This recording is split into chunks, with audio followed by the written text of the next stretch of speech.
Bismillahirrahmanirrahim. Assalamu alaikum. Today I discuss the topic review of classical thermodynamic कि classical thermodynamic के अंदर इसका क्या मीन्स होगा।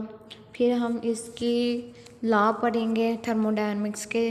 First law thermodynamic, second law of thermodynamic, third law of thermodynamic और fourth है zeroth law of thermodynamic. अब हम बात करते हैं कि why do you need to study thermodynamics. हम जो थर्मोडायनेमिक की स्टडी की ज़रूरत क्यों पेश आई थी।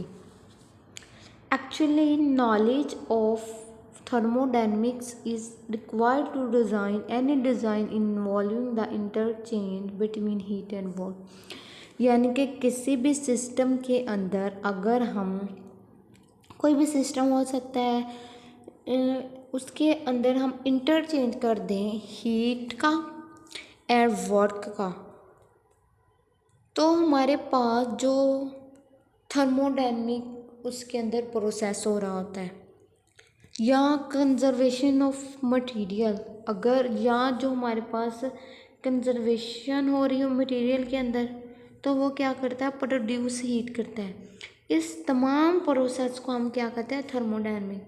फॉर एग्जांपल रेफ्रिजरेटर के अंदर जो हमारे पास थर्मोडायनेमिक का प्रोसेस हो रहा होता है, एयर कंडीशनर जो घर में यूज़ होते हैं, रेफ्रिजरेटर वगैरह, और न्यूक्लियर पावर प्लांट्स के अंदर जो हमारे पास थर्मोडायनेमिक का जो हमारे पास प्रोसेस है वो हो रहा होता है। इसके बाद हम जो हमारे पास मेन जो हमारे पास आती है वो डिफाइन आती है थर्मोडायनेमिक्स की, क्या होती है। It is branch of physics की वो branch deal with the relationship, जो रिलेशनशिप को डील करती है बिटवीन हीट और टेम्परेचर एनर्जी। यानी कि फ़िज़िक्स की वो ब्रांच जिसमें हम डील करते हैं रिलेशनशिप को के दरमियान, जो हमारे पास रिलेशनशिप के दरमियान हम डील्स करते हैं वर्क टेम्परेचर एनर्जी के दरमियान जो हमारे पास रिलेशनशिप है उसको हम जो डील करते हैं उसको हम कहते हैं वो थर्मोडायनेमिक्स होती है। It is combination of two words. जो हमारे पास थर्मोडायनेमिक है ये कम्बिनेशन होता है टू वर्ड्स का। थर्म मीन्स होता है हीट एंड डायनेमिक्स जो मीन्स होता है वो मोशन अंडर फोर्स। फोर्स की वजह से जो हमारे पास मोशन लग रही होती है उसे हम कहते हैं वो डायनेमिक्स है, डायनेमिक है।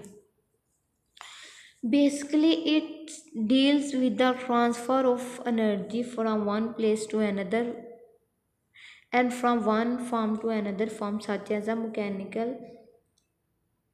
Chemical mechanical and the electrical energy. कहते हैं कि जब हमारे पास हमने हीट ट्रांसफ़र करनी हो एक फॉर्म से दूसरी फॉर्म से तो उसमें जो हमारे पास प्रोसेस हो रहा होता है वो कोई भी हो सकता है, केमिकल भी हो सकता है, ये हमारे पास कहते हैं ये केमिकल भी हो सकता है, मैकेनिकल भी हो सकता है और इलेक्ट्रिकल भी हो सकता है। यानी कि ट्रांसफ़र ऑफ हीट जो हमारे पास हीट है वो कन्वर्ट होती है मैकेनिकल हीट में। ये उसमें बताया हुआ है कि जो हमारे पास एनर्जी ट्रांसफ़र होती है एक फॉर्म से दूसरी फॉर्म से वो केमिकल भी हो सकती है, मैकेनिकल भी हो सकती है और इलेक्ट्रिकल भी हो सकती है। फिर उन्होंने कहा कि फॉर एग्ज़ाम्पल जो हमारे पास ट्रांसफ़र ऑफ हीट है वो कन्वर्ट होती है मैकेनिकल हीट में। अब हम क्लासिकल डेफिनेशन ऑफ थर्मोडायनेमिक्स के क्लासिकल व्यू से हम थर्मोडायनेमिक को कैसे डिफाइन करेंगे। क्लासिकली थर्मोडायनेमिक डिस्क्राइब जो हमारे पास क्लासिकल जो हमारे पास व्यू होता है थर्मोडायनेमिक्स का वो क्या डिस्क्राइब करता है, वो माइक्रोस्कोपिक बिहेवियर। जो माइक्रोस्कोपिक होता है वो बड़े लेवल पे होता है, जो माइक्रोस्कोपिक होता है वो छोटे लेवल पे होता है। यानी कि माइक्रोस्कोपिक बिहेवियर क्या है, माइक्रोस्कोपिक बिहेवियर होता है मेटल के अंदर rather than the motion and interaction of very large number of atom. यानी कि कहते हैं कि जो हमारे पास अगर क्लासिकल इसका व्यू लें, कहते हैं कि जो मेटल जो माइक्रोस्कोपी का हमने फ़र्ज़ किया कि मेटल है, उसके अंदर हमारे पास माइक्रोस्कोपिक बिहेवियर हो रहा है।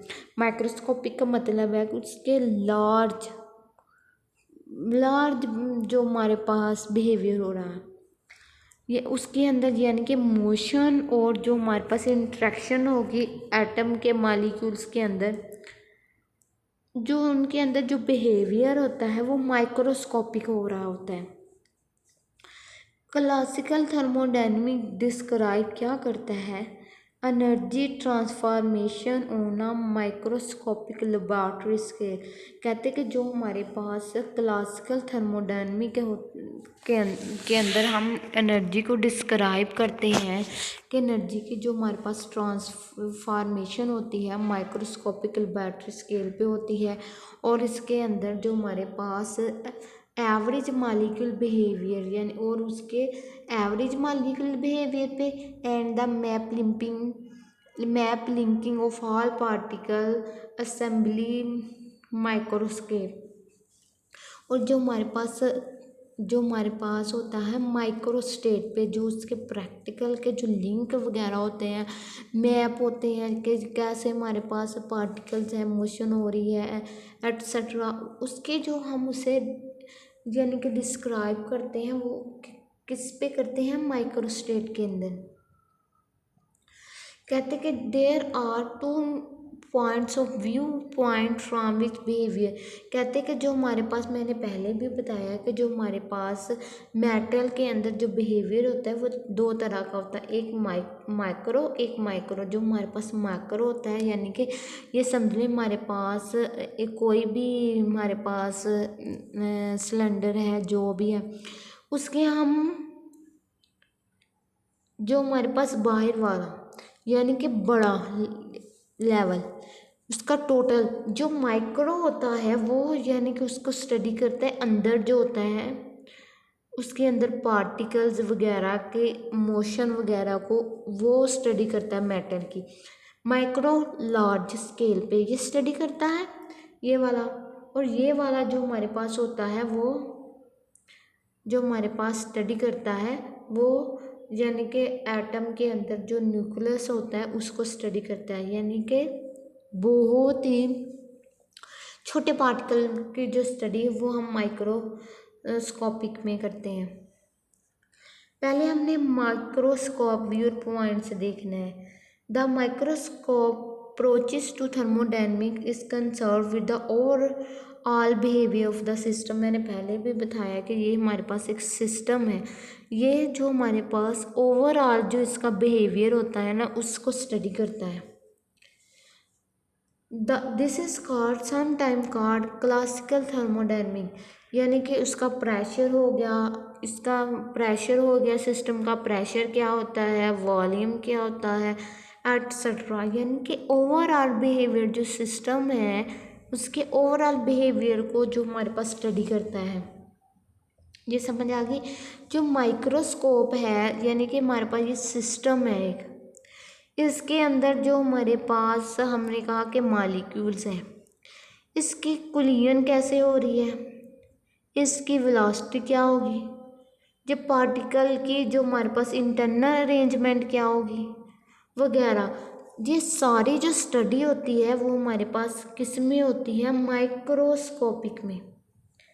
यही है कि the microscopic approach to thermodynamic is concern of internal arrangement of particle, यानी कि जो हमारे पास इसके अंदर जो हमारे पास पार्टिकल्स होते हैं, यानी कि ये हमारे पास जो हमने कहा कि एटम है उसके अंदर जो हमारे पास पार्टिकल होते हैं उसकी इंटरनल अरेंजमेंट को due to collision of energy velocity etcetera molecule change density, यानी कि इसके अंदर जो भी हमारे पास एटम है ना उसके अंदर ये देखिए हमारे पास एटम है, इसके अंदर जो भी हमारे पास मॉलिक्यूल्स वगैरह हैं उसकी इंटरनल एनर्जी जो हमारे पास वेलोसिटी, जब हमारे पास कोलिजन होती है जो हमारे पास पार्टिकल्स की इधर, उसको ये हमारे पास स्टडी करता है।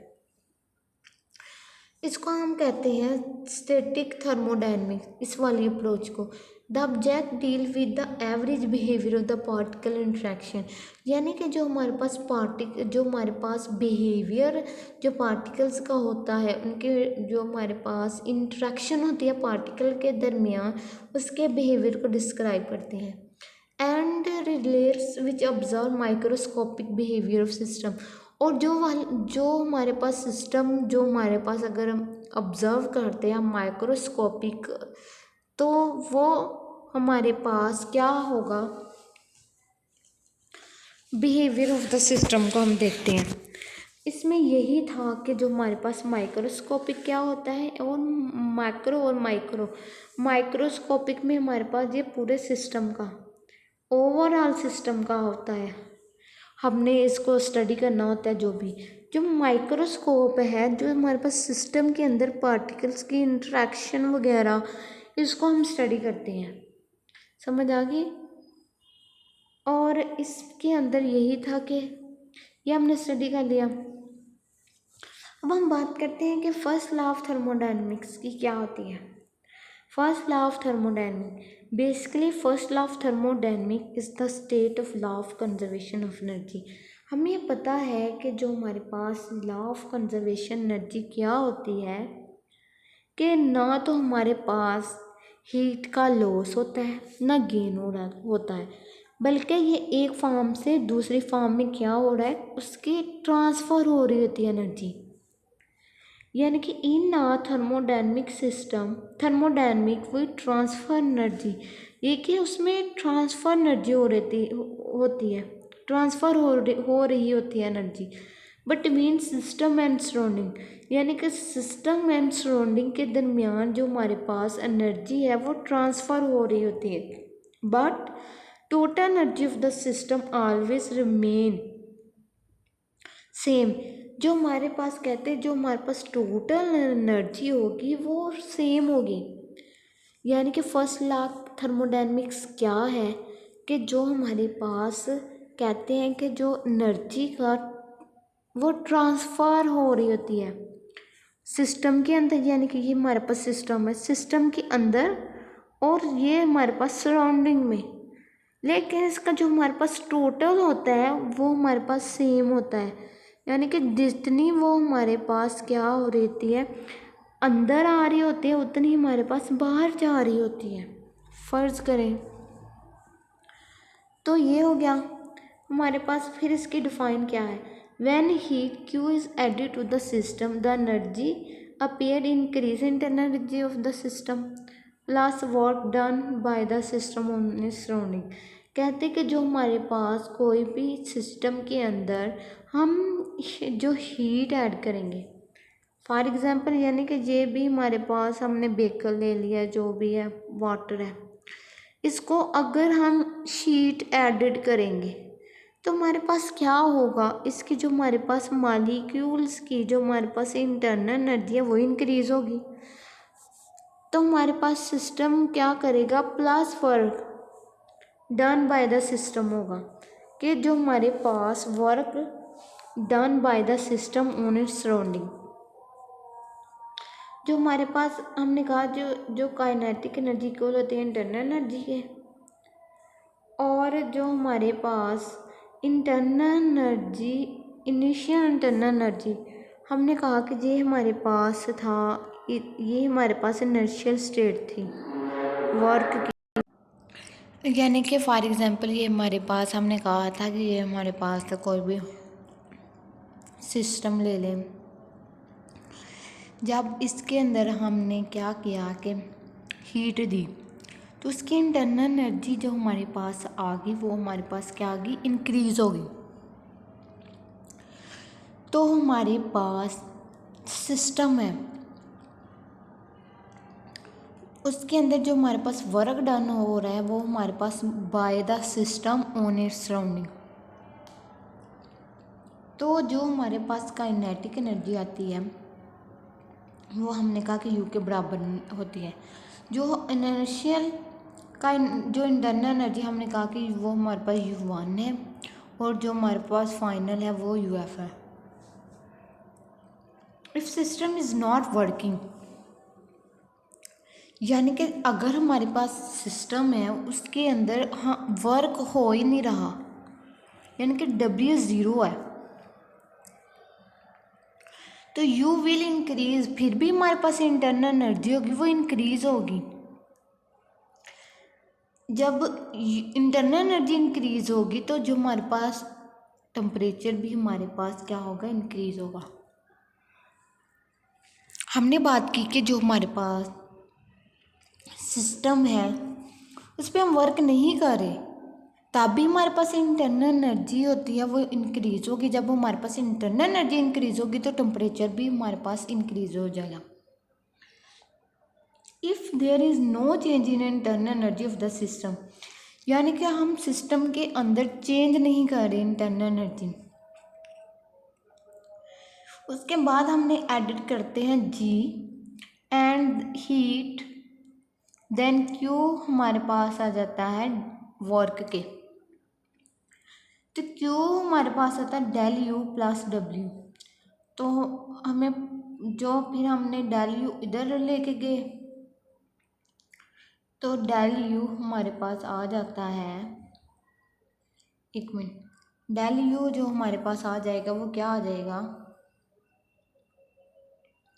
ये वाला डेल U वो हमारे पास इक्वल आ जाएगा Q माइनस W के, और वो यही है। अगर हम डेल U इधर रहने दे, W को उधर ले जाए तो इधर प्लस था उधर जाके क्या होगा, माइनस हो जाएगा। उसके बाद डेल U हमारे पास क्या हो गया, Q minus W। If you added heat energy in the system, किसी भी सिस्टम के अंदर अगर हम हीट एनर्जी ऐड करें सिस्टम टू वर्क, तभी हमारे पास सिस्टम है वर्क करेगा। So the energy will remove from the system, अगर हम एनर्जी है वो रिमूव कर दे सिस्टम के अंदर, that use to do work, तो जो हमारे पास एनर्जी होगी वो वर्क करने में यूज़ होगी। सो द रिमेनिंग एनर्जी जो बच जाएगी वो क्या करेगी, इंक्रीज कर देगी इंटरनल एनर्जी को। यानी कि उन्होंने कहा कि इफ़ अगर हम किसी भी सिस्टम के अंदर हम हीट ऐड करें तो सिस्टम वर्क करेगा। कहते हैं कि अगर हम एनर्जी होगी उसको सिस्टम के अंदर वो रिमूव कर दें तो जो हमारे पास that use to the work, so the remaining energy जो हमारे पास एनर्जी बच जाएगी, जो एनर्जी वो सिस्टम को वर्क करने के लिए यूज़ हो जाए, और जो बच जाएगी वो क्या कर देगी, इंक्रीज कर देगी इंटरनल एनर्जी को। And if work done not bye the system, तो जो हमारे पास वर्क होगा वो बाय द सिस्टम होगा। अगर हम बाय द सिस्टम बात करें तो जो हमारे पास वर्क होता है वो माइनस W में आ जाता है। यही है कि जो हमारे पास इधर वर्क हो रहा है वो बाय द सिस्टम है, तो इधर हमने क्या पुट किया, minus W, minus minus plus हो गए, तो हमारे पास वो Q जो हमारे पास आ जाता माइनस माइनस प्लस हो जाते हैं, तो Q प्लस W फिर वही आ जाती है। फिर know it tell that if we want to increase internal energy, अगर हम इंटरनल एनर्जी इंक्रीज करवाएं तो उसके दो वे हैं। Add energy in the form of heat, हमने एनर्जी की फॉर्म लेनी, यानी कि हीट की फॉर्म में हमने एनर्जी ऐड करनी है, और वर्क ऑन द सिस्टम। पहले के जो टू वे होते हैं हम इंटरनल एनर्जी को इंक्रीज करवाने के लिए, पहला क्या है कि हमने हीट की फॉर्म में एनर्जी ऐड करवानी होती है और वर्क ऑन द सिस्टम करना होता है। फिर हमारे पास जो इंटरनल एनर्जी होगी वो हमारे पास क्या होगी, इंक्रीज होगी। अब हम सेकेंड लॉ ऑफ थर्मोडायनेमिक्स की बात करते हैं कि ये क्या होता है। Second law of thermodynamic, it is basically about energy flow. कहते हैं कि बेसिकली इसमें हमारे पास एनर्जी का फ्लो होता है। When there is no difference between the temperature of two bodies, कहते कि जो हमारे पास दो बॉडीज़ हैं उनका टेम्परेचर डिफरेंस यानी कि उनका एक ही टेम्परेचर, उनका कोई टेम्परेचर में डिफरेंस नहीं है, और there is no heat flow कर, और ना ही इसमें हीट जो फ्लो कर रही है। Also heat does not reverse, जो हमारे पास हीट का रिवर्स नहीं हो रहा होता, और जिसकी वजह से जो हमारे पास फ्लो भी नहीं हो रहा था from cold body to hot. Statement क्या है इसके सेकंड लॉ की, it is impossible to devise a process which may convert heat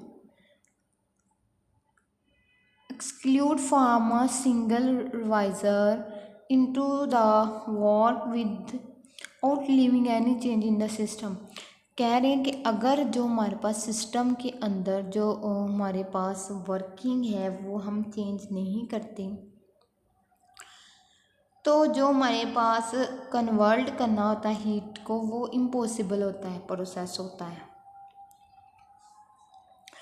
यानी कि ये हमने ना हीट इंजन लिया है, ये जो हमारे पास होता है T1, ये हमारे पास T2 है।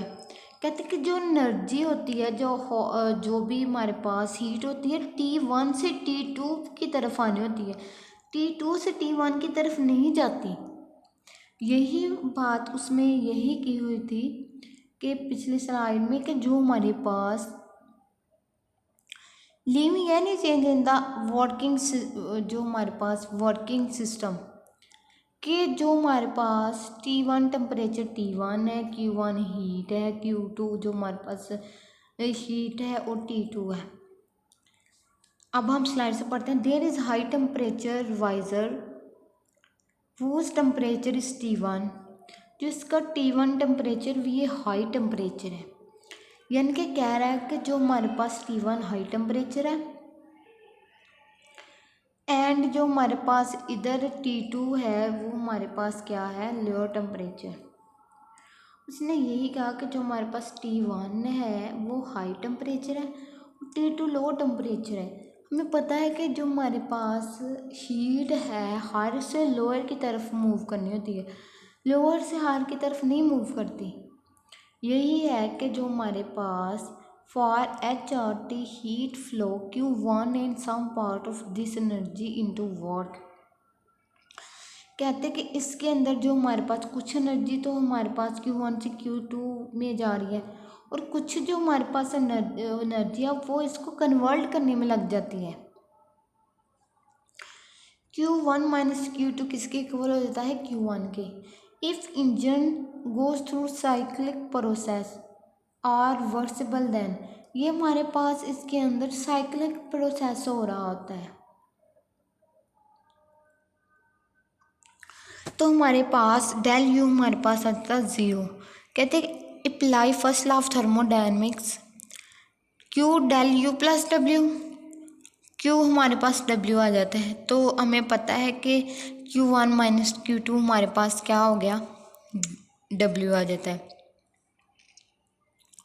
तो when we calculate the efficiency of the system, अब हम बात करते हैं कि कोई भी हम किसी भी सिस्टम के अंदर उसकी एफिशिएंसी निकालनी हो तो वह 100% नहीं होती। यानी कि अगर हम बात करें कि किसी भी इंजन की है एफिशिएंसी है, वो हमारे पास उसकी अगर हम इनपुट 100 दी है, इनपुट हमने 100 दी है, तो जो हमारे पास आउटपुट है वो भी 100 आए। ऐसा नहीं होता, कभी भी ऐसा नहीं होता कि उसकी एफिशिएंसी हमने इनपुट 100 दी है तो उसकी एफिशिएंसी 100 आएगी। उसकी 99 पॉइंट यानी कि समथिंग आ सकती है, क्योंकि कुछ एनर्जी उसको कन्वर्ट करने में लग जाती है। कोई भी सिस्टम के अंदर अगर हमने कह रहे कि कैलकुलेट करनी हो एफिशिएंसी, तो वो उसका क्या formula, output over input. W और Q1 हमें पता है, W किसके इक्वल था, Q1 माइनस Q2 के, और अगर ओवर Q1 है Q1 over Q1 minus Q2 over Q1, तो ये हमारे पास आ जाती है 1 minus Q2 over Q1 efficiency. किसी भी इंजन की अगर हम एफिशिएंसी निकालनी हो तो उसका फार्मूला होता है 1-Q2/Q1। So there is no practically engine that convert 100% of input into output. मैंने यही कहा कि अगर हम किसी भी सिस्टम की हमने एफिशिएंसी निकालनी हो, इंजन की एफिशिएंसी निकालनी हो, वो अगर हम 100% इनपुट दें तो हमारे पास 100% आउटपुट नहीं आती, कुछ उसके कन्वर्ट करने में लग जाती है। फिर बात करते हैं कि जो हमारे पास पेट्रोल इंजन होते हैं उसकी 25% एफिशिएंसी होती है। थर्ड में यही है कि जो अगर हम जो अब्सोल्यूट टेम्परेचर पे उसकी जो डिसऑर्डर होगा यानी कि इंट्रोपी होगी वो ज़ीरो होगी। थर्ड लॉ ऑफ थर्मोडायनेमिक्स के अंदर जो हमारे पास हम बात करें कि हमारे पास एक क्रिस्टलाइन स्ट्रक्चर है, उसको हमने अब्सोल्यूट उसका ज़ीरो टेम्परेचर है, तो उसकी जो इंट्रोपी होगी वो हमारे पास ज़ीरो होगी।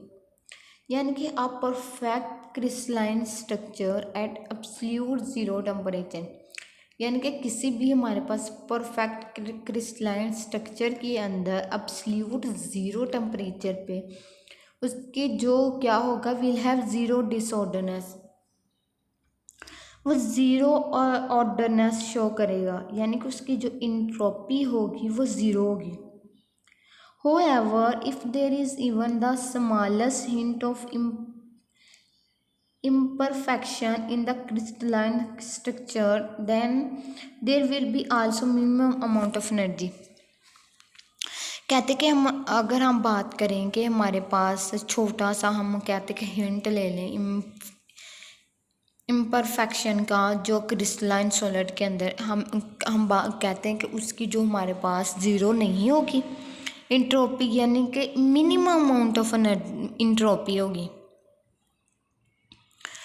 तो हमारे पास this law get a little strength रो, कहते कि बिकॉज क्योंकि even at zero kelvin there still atomic movement happening, it is orbit theoretical regardless. This law allows us to understand that as the entropy of the system। यही बात की हुई है कि जब हम किसी भी कहते हैं कि टेम्परेचर के अंदर ज़ीरो केल्विन पे जो हमारे पास इंट्रोपी है वो ज़ीरो क्यों होती है, उन्होंने कहा कि जो हमारे पास एटॉमिक जो हमारे पास मूवमेंट होती है ज़ीरो केल्विन के अंदर, तो ये हमारे पास इंट्रोपी ऑफ द सिस्टम, जब इंट्रोपी अगर हम सिस्टम के अंदर बात करें जो इंट्रोपी होगी अगर उसका हम अब्सोल्यूट टेम्परेचर पे ज़ीरो हो जाए तो जो हमारे पास इंट्रोपी होगी वो डिक्रीज़ हो जाएगी। यानी कि कोई भी सिस्टम के अंदर ज़ीरो केल्विन टेम्परेचर पे उसके अंदर जो एटॉमिक मॉलिक्यूल्स के जो हमारे पास कह सकते हैं मूवमेंट है, उसके अंदर जो हमारे पास इंट्रोपी होगी वो डिक्रीज़ हो जाएगी। किस पे? अब्सोल्यूट ज़ीरो पे टेम्परेचर पे, यानी कि ज़ीरो केल्विन टेम्परेचर के अंदर जो हमारे पास इंट्रोपी होगी वो क्या हो जाएगी, डिक्रीज़ हो जाएगी सिस्टम के अंदर। कहते कि जो हमारे पास थर्ड लॉ ऑफ थर्मोडायनेमिक का है, हमने कहा ना अब्सोल्यूट टेम्परेचर पे उसकी इंट्रोपी ज़ीरो हो जाएगी, फिर उसका फार्मूला निकाला है S is equal to KLN/W। KL1 ये हमारे पास अगर हम 1 पुट करें तो हमारे पास इंट्रोपी हमारे पास क्या होगी, ज़ीरो हो जाएगी। फिर हमारे पास आ जाता है थर्ड लॉ ऑफ, यानी कि कहा है कि जो हमारे पास ज़ीरो केल्विन के अंदर जो भी हमारे पास ये ज़ीरो केल्विन के अंदर हमारे पास उन्होंने कहा कि इंट्रोपी ज़ीरो है। अगर हम जो हमारे पास टेम्परेचर बढ़ा दें, यानी कि ज़ीरो केल्विन से क्या कर जाए, इंक्रीज़ कर जाए, इंक्रीज़ हो जाए, तो हमारे पास जो इंट्रोपी है वो भी ज़ीरो से इंक्रीज़ हो जाएगी। ये बताया हुआ है कि जो हमारे पास थर्मोडायनेमिक सिस्टम के अंदर ज़ीरो केल्विन पे इसकी इंट्रोपी होती है वो ज़ीरो होती है। कहते कि अगर हम टेम्परेचर बढ़ा दें 0 केल्विन से तो सिस्टम के अंदर जो इंट्रोपी होती है फिर इंक्रीज हो जाती है। फिर जो हमारे पास आता है वो आता है ज़ीरोथ लॉ। ज़ीरोथ लॉ क्या होता है? फ़र्ज़ करें कि ये हमारे पास ए है, सिस्टम ये बी है, ये सी है, थर्ड सिस्टम। कहते कि ए जो होता है वो सी के इक्वल हो जाए। जो हमारे पास है ए है वो सी के इक्वल हो जाए तो हमारे पास जो सी है वो बी के इक्वल हो जाएगा, यानी कि बी भी सी के इक्वल हो जाएगा। मैं आपको ये स्लाइड पढ़ के दिखाती हूँ क्या लिस्ट में लिखा हुआ है। If a system of A and B are, यानी कि मैंने कहा था ना ये हमारे पास एक सिस्टम है ए, ये बी है। कह रहे हैं कि ईच इन थर्मल इक्विलिब्रियम, ये थर्मल इक्विलिब्रियम होता है थर्ड सिस्टम के साथ, सी के साथ। ये जो दो ये एक जो हमारे पास ए एंड बी, ये दोनों जो हमारे पास थर्मल इक्विलिब्रियम होते हैं थर्ड सिस्टम के साथ। See then A and B जो हमारे पास, देन फिर A and B are thermal equilibrium which is the other. तो ये हमारे पास ए एंड बी जो हमारे पास होगा वो हमारे पास थर्मल इक्विलिब्रियम में आ जाएंगे। कहते कि the zeroth law underline the concept of temperature with the fundamental of first law and second law. कहते कि ये हमारे पास कंसेप्ट अंडरलाइन, जो कंसेप्ट को अंडरलाइन करता है ज़ीरोथ लॉ, वो टेम्परेचर पे, फंडामेंटल टेम्परेचर पे, फर्स्ट लॉ और सेकंड लॉ को, यानी कि जो हमारे पास ज़ीरोथ लॉ है वो कंसेप्ट जो होता है हमारे पास of temperature which is fundamental to first and second law, that establish the concept of, उसने जो हमारे पास ज़ीरोथ लॉ ने कंसेप्ट इस्टब्लिश किया था टेम्परेचर का, should have a lower number पे, कि लोअर नंबर पे जो हमारे पास टेम्परेचर का कंसेप्ट था वो हमारे पास क्या किया था, इस्टब्लिश किया था। A state of zeroth law in term of temperature is, जो हमारे पास ज़ीरोथ लॉ की टर्म ऑफ टेम्परेचर है उसकी क्या स्टेटमेंट है। There exist a scalar quantity, temperature, हमें पता है कि जो हमारे पास टेम्परेचर होता है वो हमारे पास क्या होता है, स्केलर क्वांटिटी होती है, which is a property of all thermodynamic system, के जो थर्मोडाइनमिक सिस्टम के अंदर वो खसूसियात in equilibrium, two system are equilibrium, कि दो सिस्टम के जो हमारे पास उनके दरमियान थर्मल इक्विलिब्रियम हो, इफ़, अगर, and only if the temperature area are equal, अगर उनका जो टेम्परेचर एरिया है वो इक्वल हो तो दो सिस्टम के दरमियान हमारे पास थर्मल इक्विलिब्रियम होगा। The zeroth law came to light in 1930 long after, जो हमारे पास ज़ीरोथ लॉ है केम, यानी कि ये हमारे पास स्पीड ऑफ जो हमारे पास लाइट के करीब भी पहुंच चुका है 1930 long after the first and second law of thermodynamic had been proposed, accept and named. इसके बाद जो हमारे पास आज का टॉपिक था वो हमारे पास थर्मोडायनेमिक्स था, कि हमारे पास थर्मोडायनेमिक क्या होता है, फर्स्ट लॉ ऑफ थर्मोडायनेमिक क्या है, सेकंड लॉ ऑफ थर्मोडायनेमिक क्या है, फोर्थ लॉ ऑफ थर्मोडायनेमिक क्या है। तो ये हमारे पास आज का लेक्चर था और इसका हमने इसकी टाइप देखी थी कि जो हमारे पास माइक्रोस्कोपिक जो मटेरियल के अंदर हमने बिहेवियर देखा था वो दो तरह का होता है, माइक्रोस्कोपिक एंड माइक्रोस्कोपिक। हमने पता है जो माइक्रोस्कोपिक होता है वो हाँ जो हमारे पास लार्ज लेवल पे होता है, जो माइक्रोस्कोपिक वो होता है वो स्मॉल लेवल पे होता है। उसके बाद हमने थर्मोडायनेमिक की डिफाइन पढ़ी थी कि जो हमारे पास फिज़िक्स की वो ब्रांच है वो डील करती है रिलेशनशिप के दरमियान, यानी कि हीट, वर्क और टेम्परेचर के दरमियान जो भी हमारे पास रिलेशनशिप है उसको डील करती है। और उसका हमारे पास क्या था, रिव्यू ऑफ क्लासिकल थर्मोडायनेमिक्स था।